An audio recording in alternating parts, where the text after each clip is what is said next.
So the first thing that comes to my mind is you have to try as hard as you can to do as good a job as you possibly can, and where there is any reason why you haven't been able to do that, to try as hard as you can to make amends for it and to resolve any issues as quickly as they happen, so that you have got a reputation for not only sort of working hard and delivering results, but also being able to overcome problems, and always being sort of customer focused, as it were.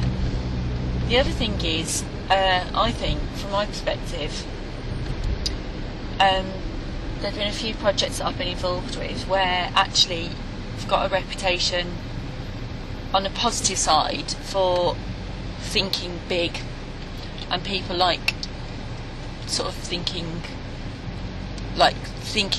you know, sort of really creatively and thinking sort of about big concepts.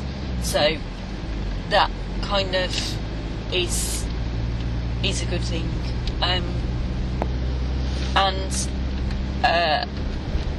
One of the things in terms of arts management and fundraising and thinking about projects that people might want to invest in, you do need to be on the money in terms of what's actually current, what's big, or what's going to be big.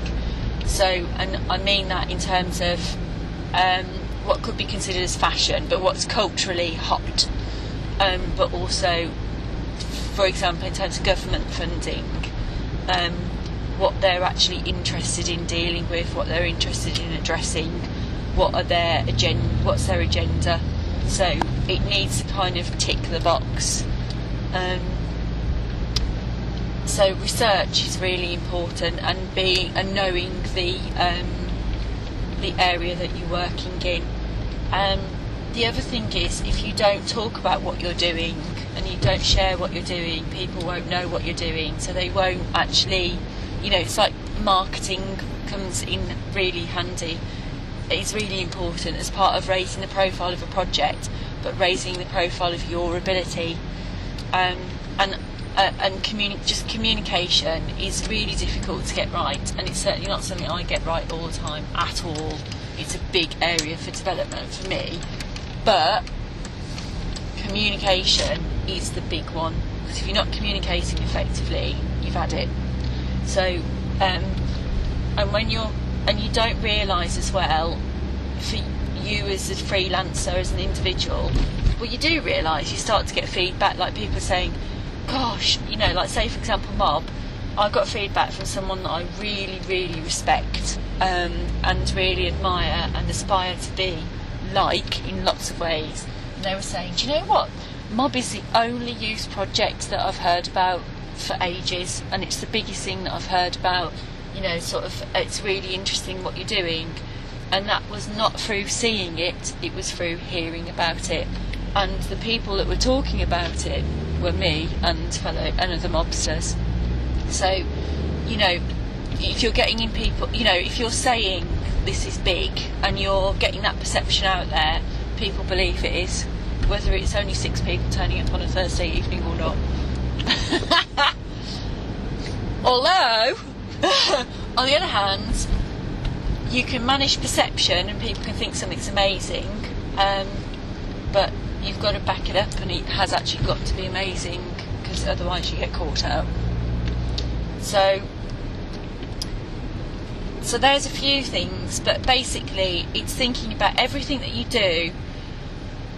Well, you've got to think about doing it to the best of your ability, and also think about what the implications are for you as an individual, and believing that if you do a good job and you work hard and you get the word out there, and you achieve good results, it will come back, and so basically people will work with you again, or new people will hire you.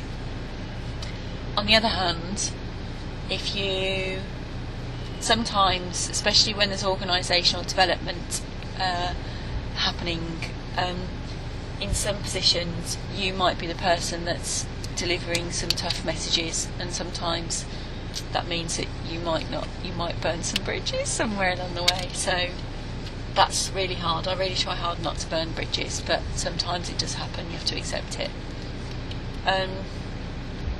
And in terms of sustainability, training and development, personal training and development is really important.